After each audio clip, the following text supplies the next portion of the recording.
টাকাটা রাখুন, আর এবারে আমার ছেলে যেন সব থেকে টপ নাম্বার করে।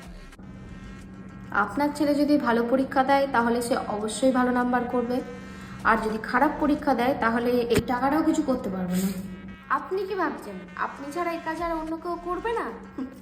আমি আপনার থেকেও উপর লেভেলে যাব। কি হলো ম্যাডাম, কাজটা হলো না? জানি না ও নিজেকে কত বড় ইমানদার ভাবছে। টাকাটা আমাকে দিন, আমি আপনার কাজটা করে দেব। তুমি তুমি কিভাবে করবে? আমি ওনার থেকেও উপরের কাউকে চিনি। আচ্ছা ঠিক আছে, কাজটা যেন হওয়া যায়, চিন্তা করবেন না, আপনার কাজ হয়ে যাবে। ও ম্যাডাম, একটা কাজ ছিল।